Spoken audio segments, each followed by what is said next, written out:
Jana tumeshuhudia mengi kwenye majira ya jioni. Mengi kweli kweli. Mengi hayo yalianza mapema kabisa majira ya saa 11 ambapo Chelsea akiwa nyumbani akachapika bao 3-1. Bao kali la Joao Pedro, Cole Palmer akakosa mkwaju wa penalty, lakini pia Nottingham Forest wakafanikiwa kupata ushindi wa mabao 3. Taiwo Awoniyi pamoja na Igo Jesus. Igo bwana alikuwa na usiku wa kuamkia jana, mkeo alikuwa amejifungua mtoto, kwa hiyo ilikuwa ni siku nzuri sana kwake. Lakini pia tumeshuhudia mengi kwenye huo mchezo, matukio ya kutosha jana. Jeze Deri alipata nafasi ya kuanza mchezo wake wa kwanza, lakini haukuwa mchezo mzuri kwa maana ya kwamba alipata majeraha baada ya kupata mgongano, na mchezaji wa Nottingham Forest akapoteza fahamu pale kwa muda, akabebwa kupelekwa hospitali, lakini anaendelea vizuri kwa mujibu wa taarifa.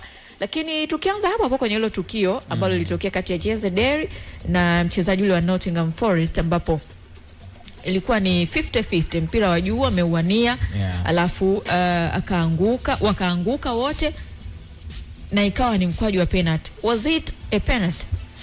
Binafsi naamini ilistahili kuwa penalty kwa sababu kijana ulikuwa ni mpira wa kushindania, kwa maana mpira wa juu, lakini aliyekuwa kwanza kucheza ule mpira alikuwa ni Deri, kwa maana kwamba yeye alikuwa wa kwanza kwenye kufika kwenye ile tukio la ule mpira, lakini mchezaji wa Nottingham alichelewa zaidi ama alidelay kufika kwenye ile tukio la kucheza ule mpira. Kwa hiyo kinachotokea pale ni sawa na kukaa kuna vita kati ya goalkeeper pamoja na mshambuliaji katika kuwania mpira wa juu. Mshambuliaji akiwa wa kwanza kuwini mpira ama kushinda mpira, alafu goalkeeper akaenda kucheza mwili wa mshambuliaji, itakuwa ni same situation tu kwamba muamuzi anaweza akatoa mkwaju wa penalty. Lakini unajua kilichokuwa kinatokea kwenye mchezo wa jana mamdogo ni kwamba tangu mechi inaanza, unajua jana Nottingham wamebadilisha sana wachezaji, wamefanya sana rotation kwenye kikosi chao cha kwanza. Wachezaji wengi wamepewa mapumziko. Nafikiri lengo la mapumziko waliopewa ni kuelekea kwenye mchezo wao wa semifinal kwenye michuano ya Ulaya, kwa maana watakutana na Aston Villa. Kwa hiyo kufanya rotation kwenye squad ni jambo la msingi kwa ajili ya kumaintain ama kuhakikisha unatunza nishati za wachezaji wako kusaidia kwenye huo mchezo muhimu zaidi, kwa sababu kinachotokea sasa hivi ni kwamba hata Nottingham wakiangalia hivi wanakumbuka msimu uliopita kwamba Crystal Palace, Newcastle United ni timu ambazo zilifanikiwa kushinda mataji ya ndani, lakini sasa hivi pia wanaangalia Crystal Palace kwamba hawa tunaonekana wana muendelezo kwenye kile wanachokifanya, kwa sababu wana mechi dhidi ya Shakhtar Donetsk, kwa sababu mechi ya kwanza walishinda Crystal Palace.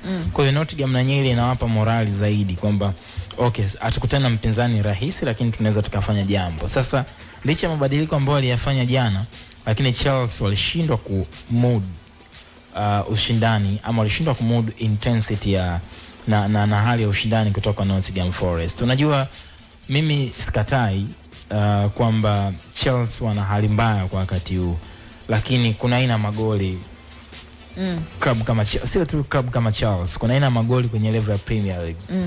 Ustahili kuona una timu inaruhusu katika njia ya namna ile. Mfano mbaya zaidi ukiwa nyumbani.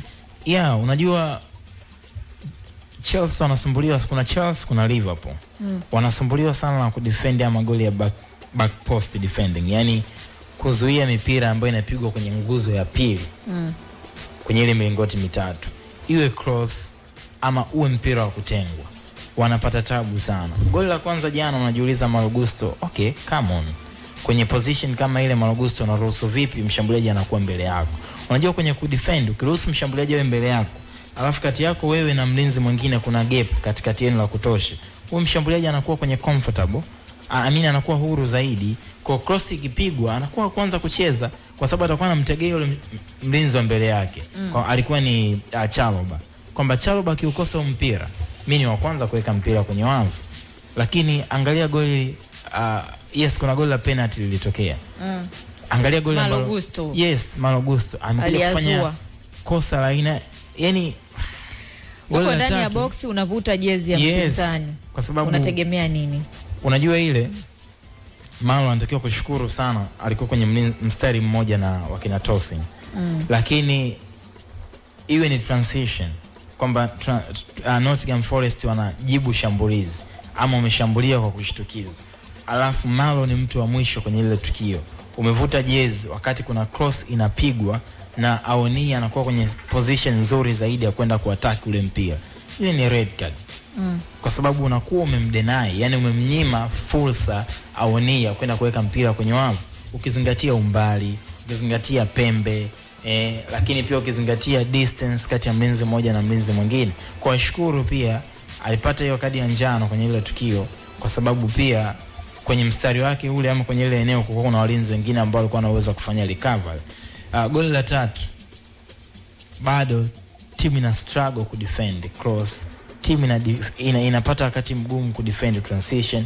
Kwa nafikiri ukitazama Charles sasa hivi mtu atakwambia Magunga, mbona Charles wakati walikuwa kwenye settled possession, yani ule umiliki wa mpira wa kuaminika, build up yao ilikuwa na watu watatu nyuma plus watu wawili, Lavia pamoja na Moses Caicedo, lakini juu alikuwa na watu watano, Derry, Malgusto pande wa kulia, Enzo pamoja na Kolepama kwenye half space kama viungo washambuliaji wawili, wakati JP kama mshambuliaji alikuwa na jukumu la kuwapin defenders wa Nottingham Forest, nazungumzia kina Morato, ili Palma pamoja na Enzo wapate nafasi katikati ya mistari ya ulinzi. Lakini kitu ambacho Nottingham walifanikiwa, timu nyingi zina defend na 4-4-2 mamdogo. Lengo la kudefend na 4-4-2 kwenye mid block au kwenye low block ni kuhakikisha wapinzani hawapati nafasi katikati ya mistari yao ya ulinzi, kwamba watu wanne wawili, na ndio maana wale watu wawili wa juu Awoni pamoja na Igo walichokuwa nakifanya ni kwamba wa press ma center back wa Charles, lakini wakati huo wanakata uhusiano wa kiutendaji kati ya mabeki wale watatu, kwa maana ya Cucurella, Tosin na Chalobah dhidi ya viungo wawili ambao walikuwa kwenye base ya midfield, Lavia pamoja na Caicedo. Kwa hiyo walikuwa kama wanawekea cover shadows, vivuli, kwamba tukienda kupress lazima tuweke vivuli ili kuto kuruhusu njia za pass kuwafikia hawa watu. Na of course ndio maana Chelsea wakawa na circulate ama wanazungusha mpira kupitia pembezoni mwa uwanja, lakini bado walikuwa na struggle kwa sababu Nottingham hawakuwa wanaruhusu kuzidiwa idadi ama ubora kwenye hayo maeneo. Defend kwenye 1-on-1 kuwa better kwenye wakati wa kuzuia, shinda mipambano, lakini timing kwenye transition. Kwa hiyo nafikiri Nottingham jana iliwalipa sana, na inanitia wasiwasi kuelekea kwenye mechi ya Villa kwamba Villa atakuwa na mechi ngumu sana ya kucheza, kwa sababu tangu Vitor Pereira amepewa timu, Nottingham ndio timu ambayo imefunga magoli mengi ndani ya Premier League mamdogo. Inazidi kujiweka mbali na eneo la hatari, kwa maana ya kwamba ile la kushuka daraja imeanza kujikomboa kutoka kwenye hilo eneo. Wakati huo ambapo yote akiwa anatokea, mkwaju wa penalty umepatikana, Cole Palmer kosa mkwaju wa penalty, kipa Matt Sells anaokoa. Dakika ilikuwa ni kipindi cha kwanza ambapo huenda wangeweza kwenda na idadi ya mabao 2-1, ingeweza kurescue mchezo, lakini Cole Palmer amekosa mkwaju wa penalty. Na hisi unaweza kuwa ni mkwaju wa pili kukosa kwa Cole Palmer toka amejiunga na Chelsea, kwa sababu mingi amekuwa akipata. Lakini pia Cole Palmer bado hayupo kwenye kiwango kizuri, kama ni Chelsea nzima kwa ujumla, lakini Cole Palmer kama Cole Palmer mara nyingi tulikuwa tukishuhudia hata kama timu haiko vizuri, lakini yeye kuna namna anakuwa, lakini toka ametoka kwenye majeraha hali sio shwari.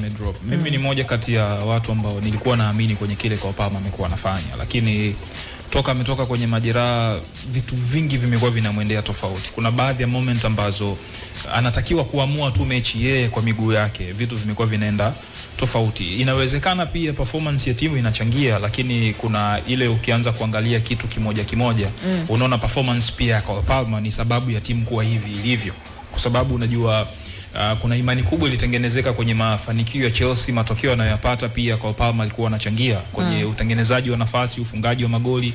Tunazungumza kwenye moment kama hizi, mkwaju wa penalty, timu tayari imesha concede, wewe ndio unatakiwa kuturudisha sisi kwenye morale, lakini mwisho siku nafasi umeipoteza. Kuna hiyo hali ya watu kudhoofika tu inakuwepo kwa wachezaji. Kwa hiyo kwa upande wangu kwa Palmer kwa msimu hapana, yani tusubiri msimu unaofuata. Ashraf, kwa mchezaji kama Cole Palmer ambaye alikuwa anafanya vizuri na sasa hivi ana force na ana push kuhakikisha kwamba anarudisha ule ubora ambao alikuwa nao, lakini bado mambo hayatokei kwenye kuforce, vitu vinazidi kuharibika. Ni kitu gani ambacho anapaswa kukifanya ama anapaswa kusaidiwa ili kurudi kwenye mfumo? Manapo saikolojia inakuwa inahusika. Kitu kikubwa kwanza ni acceptance. Acceptance maana yake kukubaliana na ile situation ambayo uko nayo. kujua kwamba sasa hivi sipo kwenye ule ubora wangu. Unajua hata wachezaji huwa wanajijua wenyewe kwamba mimi nipo kwenye climax ya ubora wangu, lakini ukiwa umedrop kuna vitu vingi ambavyo watu wanatakiwa kukusaidia wewe kurudi kwenye ubora wako, lakini awali yote unatakiwa accept, and then kuna kitu muhimu huwa tunasisitiza kwamba be you, and then usikubali ile mental collapse. Kuwa wewe manake ni kwamba kucheza kwenye ile misingi yako. Usitaki kwenda kushow up kuonyesha kwamba umerecover kwa haraka au umerudi kwenye ule ubora wako baada ya kuwa umedrop kwa kipindi cha muda fulani. Kwa hiyo Cole Palmer umetoka kumsikia Evans kwamba huyu sio yule ambaye yeye amezoea kumuona. Manake kuna daraja limeset, na watu wengi huwa wanahukumiwa na standard ambao wameset. Watu wasipoanza kuiona ile wanaanza kutia mashaka, na ni kitu ambacho wao wenyewe pia huwa kinawatafuna. Kwa hiyo haikuwa fluke kwa Cole Palmer. No, not fluke. Ni pure talented player, ni mchezaji ambaye ana hicho kipaji ambacho kuna kipindi hapo alikuwa tunasema kwamba ni world class player, kwamba anaweza kaenda timu yoyote ile akawa anacheza, na bado kwa hija aliyokuwa nao unaona potential kwake iko pale. You see, hatumii nguvu, brain yake iko pale, football understanding yake ni kubwa kulikweli. Kwa hiyo ni hali ya mpito tu. Unajua hizi ups and down huwa zinatokea pia, lakini ili uweze kuondoka hapo ulipo psychologically, kwanza unatakiwa kuaccept and then kukubali kuanza kufuata kucheza wewe kama unavyotakiwa kucheza mdogo mdogo, kwa sababu kuna muda mwingine unaweza ukawa unaadhimisha vitu na vitu vitokei. Sasa kadri unavyozidi kupanic kurudi kwenye ubora wako ndio unavyozidi kuharibu. Unaelewa? Sema ambayo zamani ulikuwa unatoa pass, this time unaadhimisha kukevu. Unakosa, watu wanasema huyu anafanya kitu gani? Lakini ukiwepo kwenye climax yako, kile unachokifanya huwa kina flow. Kwa hiyo kitu cha kwanza Cole Palmer anatakiwa kukubaliana nayo kwamba nyakati alizonazo sio zile nyakati ambazo alikuwa nazo few years ago, pengine au hata msimu uliopita. Anatakiwa kurudi kwenye ule ubora wake, na mtu pekee ambaye anaweza kumsaidia kwanza ni yeye mwenyewe kukubaliana na ukweli kwamba sasa hivi amedrop kiwango. Okay, sawa. Joao Pedro amefunga jana moja kati ya magoli makali ambayo nimeyashuhudia msimu huu, acrobatic bicycle kick, na amefikisha bao la 15 na ndio top scorer wa Chelsea kwenye EPL. Tumpe maua yake. Kwangu mimi amevuka matarajio. Mimi sikuwa na matarajio makubwa sana JP. Kwa nini? Sikuwa na matarajio makubwa kwenye namba, sio tu performance, na namna ambavyo watawajibika uwanjani na kushiriki kwenye matukio mengine muhimu. Lakini nafikiri nilihukumiwa zaidi na profile ya JP, na hata kipindi cha Enzo Maresca namna ambavyo alikuwa mtumia JP pamoja na Liam Delap, niliamini Delap kuna uwezekano mkubwa akawa na namba nzuri kuliko hata Joao Pedro, kwa sababu hata msimu uliomalizika Liam Delap alikuwa na namba nzuri kuliko akiwa na Ipswich. Yes, kuliko JP. Unajua JP amejitahidi sana, na hilo unalosema tumpongeze, anastahili pongezi kwa sababu kuna transformation ama kuna mabadiliko ambayo wachezaji huwa wanafanyiwa kiutendaji. JP sio yule proper number 9 kwamba okay kaa pale kuwa target man alafu sisi tukutegemea wewe. Lakini JP ni build up striker, ni mithiri ya watu kama akina Kai Havertz. Yani njoo drop deep, njoo kwenye kiungo, pokea mpira, nenda kushoto, nenda kulia, tengeneza faida ya idadi, and then fanya movement in behind, shambulia space inayopatikana nyuma ya mstari wa ulinzi wa timu pinzani, pokea mpira katikati ya mkusanyiko wa watu wengi au kwenye maeneo finyu. Hiyo ndio profile ya JP. Sema kama mchezaji pia anaboresha, kwa sababu ukicheza kama mshambuliaji wa pili haitoi tafsiri kwamba uweze kucheza kama mshambuliaji kiongozi. Cha msingi ni majukumu, kujua wapi ulipo, unatakiwa kufanya nini, na football ndio ipo hivyo, majukumu katika kila zone unayoenda, katika kila phase unayoenda, lazima ujue ni majukumu gani ambayo unatakiwa kuyafanya. Mfano Maresca alifanyiwa mahojiano akasema anapenda zaidi kuwapa uhuru wachezaji, lakini huwa anaambiwa wachezaji ni wapi wanapaswa kuwa huru, sio kila sehemu. Na hata Pep pia mwenye akasema mimi si limit wachezaji kufanya vitu uwanjani kama watu wanavyozungumza, lakini waga na wakumbusha wachezaji ni wapi unatakiwa kufanya vitu vyako uwanjani. Ukiwa kama winga uwezi kwenda kuchukua mpira kwa fullback, kwa fullback ama mlinzi wa kushoto au wa kulia ama hata kwa beki wa kati, alafu kataka uanze kukokota mpira kutoka pale mpaka kwenda kwenye goli la mpinzani ama lango la mpinzani. Kuna maeneo unatakiwa kuwa limited. Cheza pasi ya kwanza, ya pili mwachie mtu, fanya movement. Ile ni pass and move. Unapasia, unafanya movement. Unapasia, unatafuta eneo lililokuwa wazi. Kuna maeneo mfano umepewa mpira kwenye flanks, wewe ni haga, umekaa kwenye touchline kabisa, umeshikilia mstari wa kushoto na mstari wa kulia na unalikaribia lango la mpinzani. Tukikupa mpira you are free to go, uko huru kwenda, kwa sababu ndo tunachokitaka. Lengo ni kutengeneza isolation, yani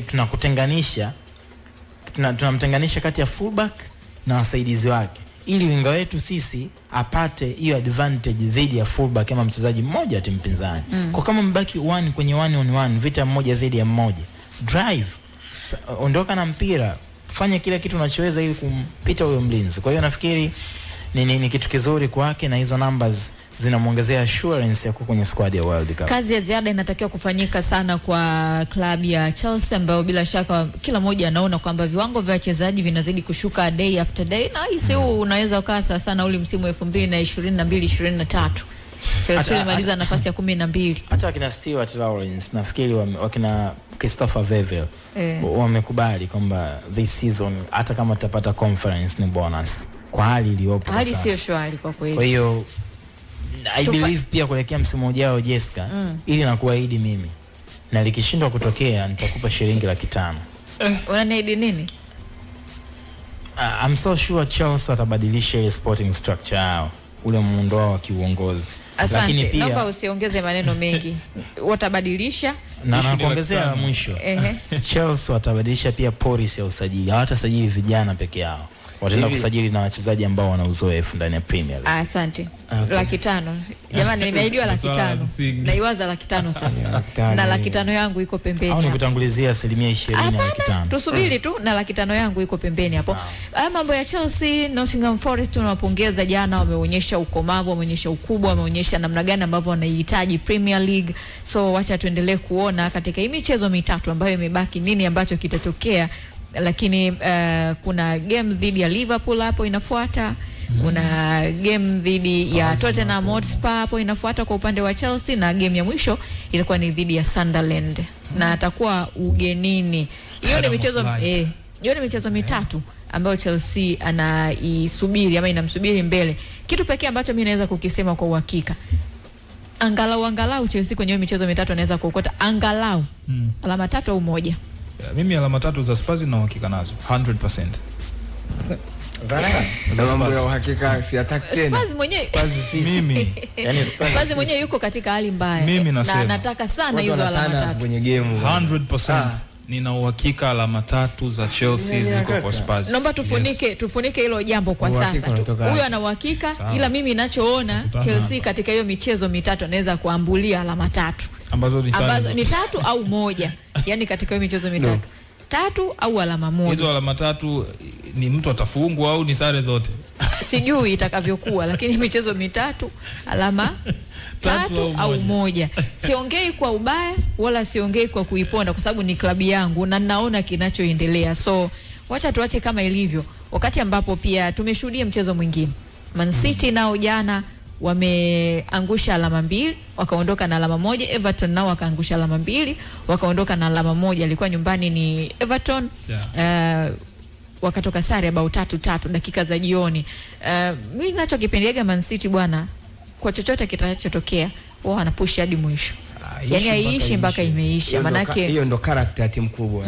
Manake wametanguliwa, walianza wao kupata goli, wakaja goli likarudi, wakaja wakaongezwa tena, lakini hawakuacha kulitafuta goli na hatimaye wakalipata, ikawa 3-3. Teno Barry, moja kati ya miamba ambayo amefanya vizuri sana jana kwa upande wa Everton, amefunga magoli 2 katika nyakati ambazo huwezi kutarajia na mengineyo ambayo mengi yalitokea. Lakini tukirudi kwenye uwekezaji bwana, hapo tujipe maua. Maua ya kutosha kabisa. Hapo tujipe maua. Kila kitu kilikuwa on point. So Man City alikuwa anaongoza. Na tunafahamu kwamba sasa hivi pressure ni kubwa. Pressure ni kubwa kwa sababu unaikimbizana naye tayari kasha kuacha kwa gepo la alama 6 licha kwamba una michezo 2. Makosa ambayo yamefanywa na Mark Guehi moja kwa moja ndio aliobadilisha mchezo mzima kwa ujumla. Ambapo hata kwamba wamesare, lakini bado kuna guilt inaweza ikawa iko ndani yake. Lakini tuone namna gani ambavyo Man City wenyewe walijichanganya mpaka kufikia kwenye hayo makosa.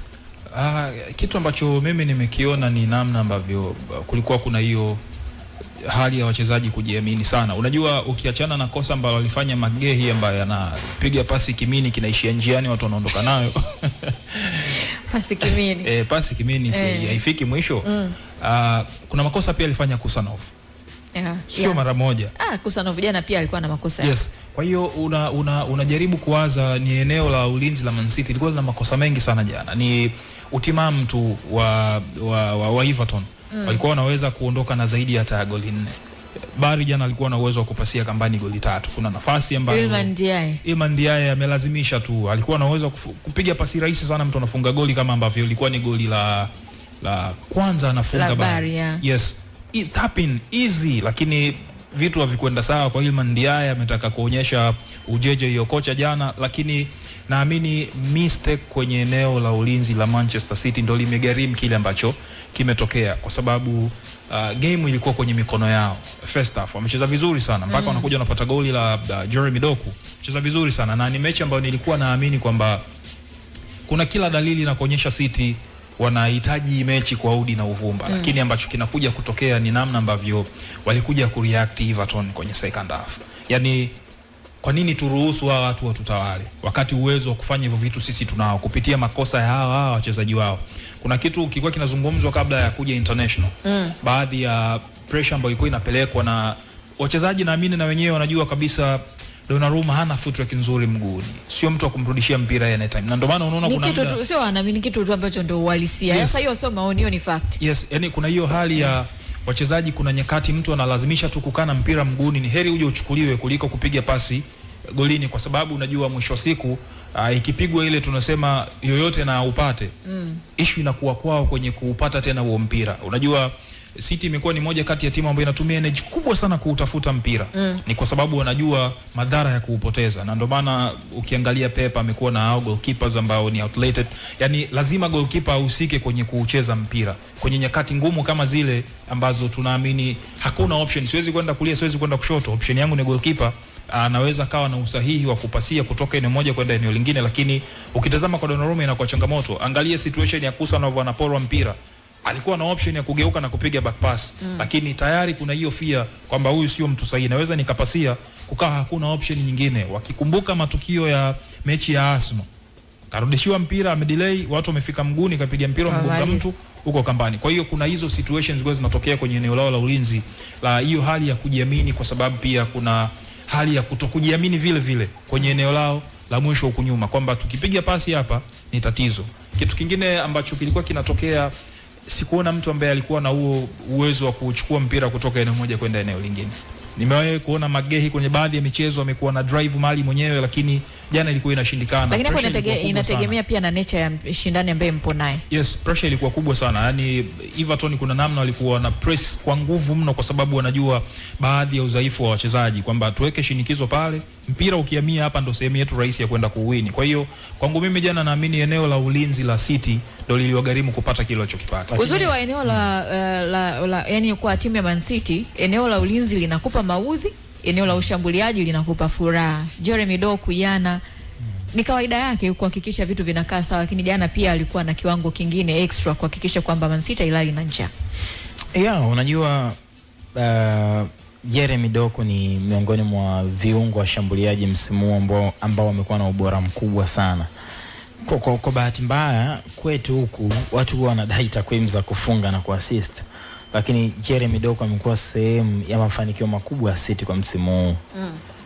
Yes, wanaweza tasbebe ubingwa, lakini kama tunatafuta best players ndani ya City kwa msimu huu, utamtaja Haaland, utamtaja Jeremy, utamtaja Ranchak, utamtaja Nico Reil, lakini huwezi kumsahau Kusanov au Semenyo. Na nielewa.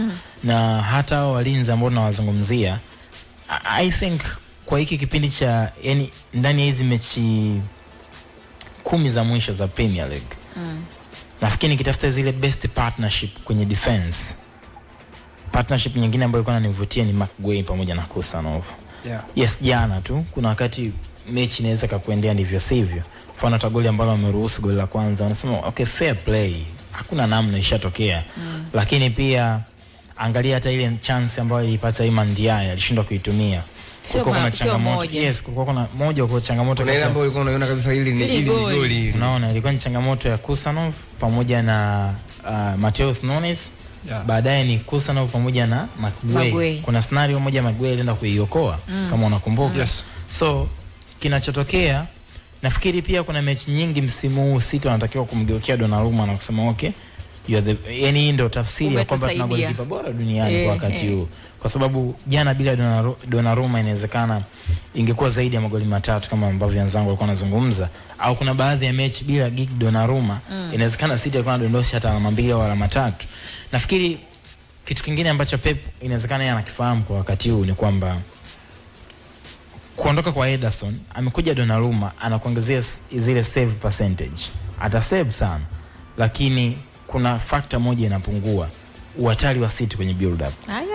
Na kitu kingine anamkubali sana Nico Gonzalez, one of the best player ambao mimi nimewashuhudia tangu akiwa na Barca ameenda Porto mpaka anakuja City.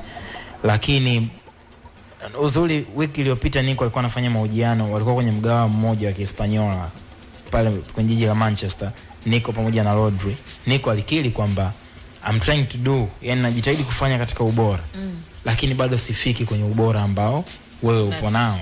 Na akamwambia Rodri, wewe ni inspiration kwenye mpira wa Hispania, kuchukua tu Ballon d'Or kwa viungo, kila mtu anawish kufika pale Rodri alipokuwa. Tafsiri pia nimeiona jana kipindi cha pili ni kama yule mzee alisema okay, wawekeni wale under pressure wachezaji wote wa City. Jana unakuta hata mtu ana mpira mara kasukumwa, yani wasiwe active, watengenezeni mazingira magumu. Na jana Bernardo alikuwa na mazingira magumu sana kwa sababu kile alipokuwa anaenda Kenan Gisbihol yuko nyuma yake, na walikuwa wanafanya hivyo kwa sababu sila ilikuwa ni Bernardo Silva, Nico sio Rodri. Nafikiri timu kama ina Rodri uwanjani, wapinzani ni rahisi sana kulitreat, kwa sababu Rodri hata upeleke wachezaji wawili hata watatu wakampress, energy sio tu energy, ni press resistance. Na City ameizungumza hata Xabi Alonso kwenye mahojiano yake alikuwa anafanya kwamba wakati Pep yuko Bayern alitengeneza Bayern kumzunguka Xabi Alonso. Sisi tunasema timu imzunguka namba 10. Pep timu zake nyingi zinamzunguka namba 6. Naenda hata kwenye ile Barca ya moto, timu imzunguka Sergio Busquets kwa asilimia kubwa sana. Yeah.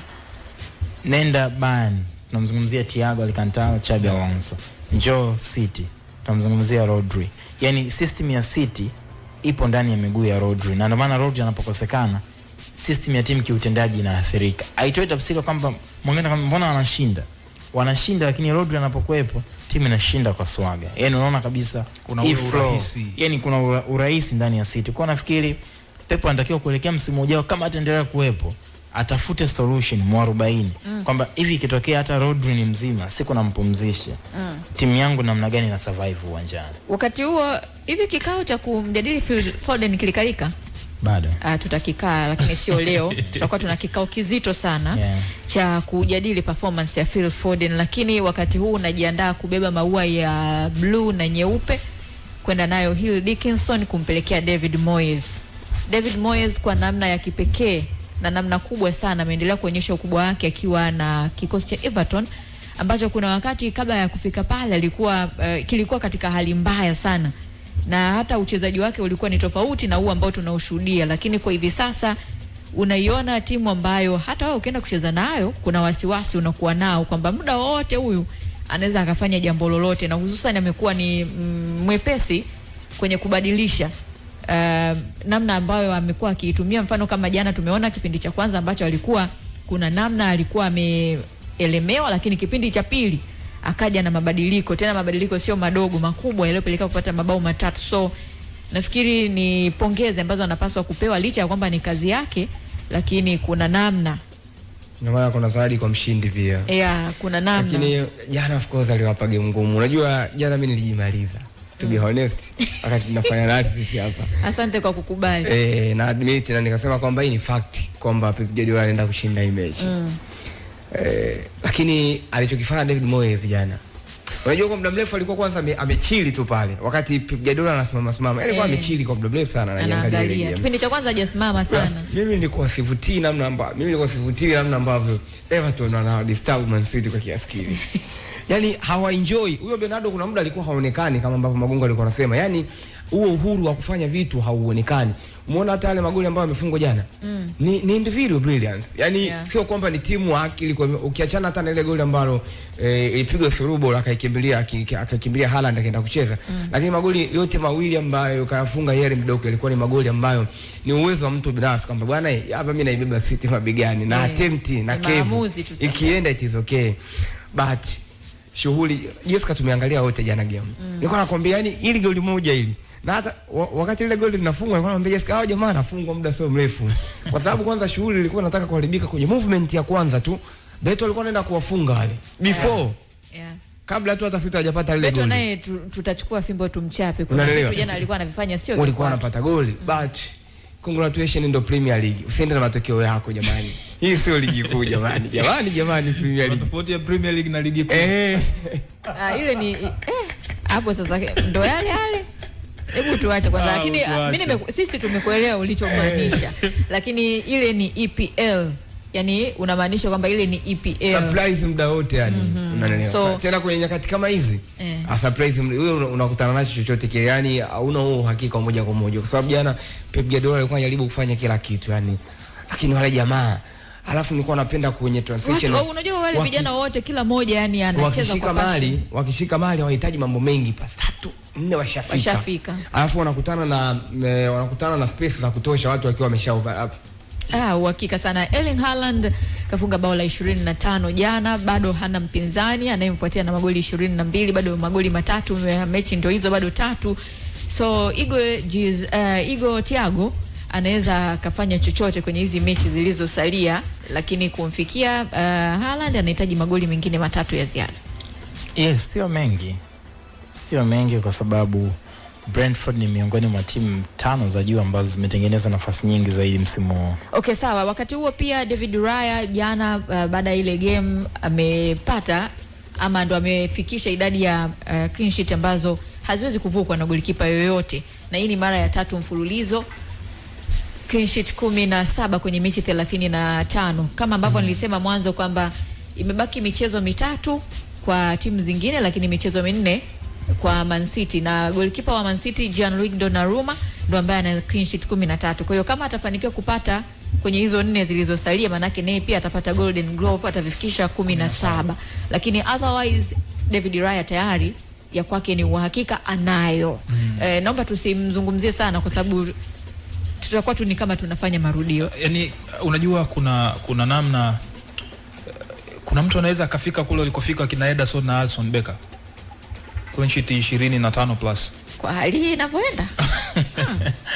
Yani unajua nimejaribu kuwaza kwa washambuliaji hao wanaoongezeka. Sema kunaweza mfano msimu ujao.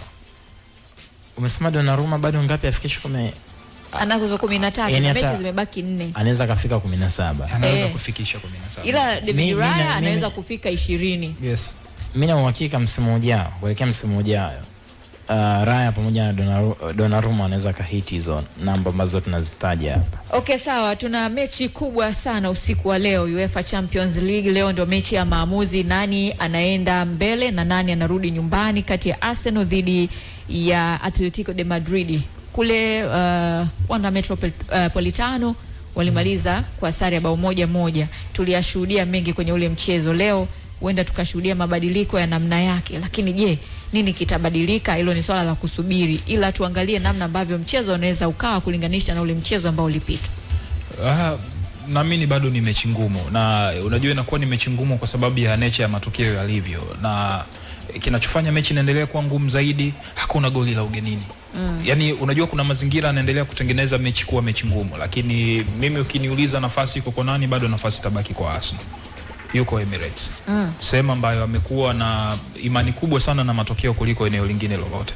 Amekuwa anafanya vizuri zaidi kwenye hayo mazingira. Na unajua ukirudi kwenye records uko nyuma, kipindi ambacho Arsenal amefanikiwa kucheza michezo zaidi ya michezo 13 bila kupoteza, alifanikiwa kucheza finali ya Champions League. Kwa hiyo inawezekana pia na msimu huu akawa kwenye race hiyo hiyo, kwa sababu ndio timu pekee mpaka sasa hivi haijapoteza kwenye mashindano ya msimu huu. Kwa hiyo inawezekana ikawa ni sehemu nyingine ya yeye kwenda kupata matokeo chanya, na kwa performance ambayo timu imekuwa nayo, kama Arteta hataleta ufundi mwingi zaidi kwenye timu anaweza kupata matokeo. Lakini gani tena unaweza ukashangaa tu Victor G kaanza kwenye miti, kaanza na Gabriel mpango hashindwi. Yani unajua sina kwa mpango wa game sawa, yani unajua kuna ile form tayari Gyökeres yuko nayo, yani aanze, yani wewe mweke tu kiwanjani, kuna vitu anaweza akawa na viofa. Gabi amekuwa ni mtu wa ups and down, yani leo anakupa, kesho akupi. Kwa mimi sitaki kuona mabadiliko makubwa sana kikosi. Mtu kama Leandro Trossard nategemea kumuona kwenye kikosi kwa siku ya leo, kwa sababu amekuwa na performance nzuri kwenye michezo mingi ya Champions League, hususan kwenye game za kimaamuzi. Anaweza asifunge, lakini amekuwa anatengeneza mazingira rahisi zaidi kwa watu wanaocheza kwenye eneo la mwisho. Kwa hiyo kwa upande wangu mimi, kama Mikel Arteta hata kuwa na complication nyingi sana kwenye timu yake, anaweza kapata matokeo. Mambo ya kuja kumweka Mosquera beki wa kulia, Arteta hana, sio kama na complication Evans. Sometimes unajua ndio mimi huaga nawaonea huruma sana makocha, kwa sababu wanakwaza watu wengi, na wakwaza watu wengi wakiwa na mlengo kwamba wao kuna kitu wanakuwa wamekitarget. Mfano, ukimtumia Ben White kama mlinzi wa kulia, sawa, ndio timu itakuwa na front nzuri ile upande wa kulia wakiwa wanashambulia, lakini Mosquera na Ben White kwenye kudefend one on one, na unajua leo unakutana na mtu kama Ademola Lookman ule upande wa kushoto. So walau uwe na mtu ambaye ni threat, as long as kama upande wa kushoto na fullback ambaye anaweza akafunga hizo safari kusogea juu. I hope atakuwa ni Piero Incapié, atapata nafasi kwenye mchezo leo, kuna uwezekano mkubwa. Lakini mimi sije kuwa shabiki wa Ben White pia wakati wa kudefend, hasa tangu mbadilisho majukumu kutoka beki wakati kwenda kama kutumika kama fullback. Nafikiri ameanza kukolea zaidi, yani yale maisha ya kusogea juu kushambulia, Ben White amemkolea zaidi. Kwenye eneo la ushambuliaji, kwenye pecking order lazima utaanza na Victor, hata kama unahitaji kitu gani, kwa sababu uwezi kugambo kumtumia Gabriel Jesus kutokana na kutokuwa na consistency, hana muendelezo mzuri. Lakini kwa upande wa Atletico pia Evans, mechi iliyopita au kwenye mechi ya leo, katika sehemu ambazo naamini Simeone hatafanya mabadiliko ni kwenye eneo la kiungo. Mzee wa surprises. Yes, na uhakika atamtumia Cardoso pamoja na Koke, lakini Koke nafikiri anamhitaji zaidi Llorente kuliko Cardoso, kwa sababu sasa hivi Koke hawezi kubata kwenye duels na kina Declan Rice kwenye midfield. So anamhitaji Llorente, mtu ambaye atakava eneo kubwa la uwanja, atakubaka hapo wakati wa build up. Na mkubali Cardoso ni playmaker mzuri, controller mzuri, lakini when it comes kwenye mipambano uwanjani ama work rate, Llorente anatakiwa kuwa pale, kwa sababu pia anamhitaji Molina uwanjani. Yes, Molina amekuwa ni mtu mkatili sana siku za hivi karibuni. Unapokuwa na Molina pia unamtengenezea mazingira mazuri Giuliano Simeone kiutendaji. Unajua Simeone ndo mchezaji ambaye anateseka sana uwanjani. Kwanza anachezesha kwenye upande ambao wewe unatarajia kumwaga maji tu. Ule upande wa kulia ukimtumia mtu kama Orthodox, yani wingo wa mguu wa kulia cheza upande wa kulia, numbers zinakuwa mbali sana na hao watu, kwa sababu ili afunge lazima na fullback ambaye ana overlap, anasogea juu, ili asogee ndani hayo kwenye zile half space au hayo kwenye box kabisa, ili apate advantage ya cutback ama crosses. Kwa hiyo mechi itakuwa nzuri, lakini naamini itakuwa mechi itakuwa nzuri zaidi ya mechi ya kwanza. Okay, mechi itakuwa nzuri zaidi ya mechi ya kwanza. Mtazamo wa George Magunga, wewe pia unaweza ukatuambia. Melina Saidi, asante kwa maoni. Aquilini Mali anasema Arsenal 2 Atletico Madrid 3 kuisha habari, anajua sana ndio maana anaishi kiakili. Maisarafina Douglas kaandika namna hiyo. Chelsea bingwa wa FA Aisha. Yote yanawezekana mbele ya Man City. Mwanzo huu wa 5 tu tutafahamu nani ni nani, wapi ni wapi, lini ni lini. Ila kikubwa ni kwamba tunakushukuru kwa kutufuatilia, kutusikiliza, kutuandikia maoni, na kwa namna yoyote ambao umeichagua kwa pamoja na sisi kupitia 92.1 kupitia YouTube channel ya Crown Media. Utaangalia marudio ya Crown Sports majira ya saa 7 kwenye Crown TV channel namba 415 kwenye kisimbuzi cha Azam. Usisahau kupita pale Instagram kama Crown FM TZ na Crown TV TZ. Tupo mwaka wa mbele, imewashika.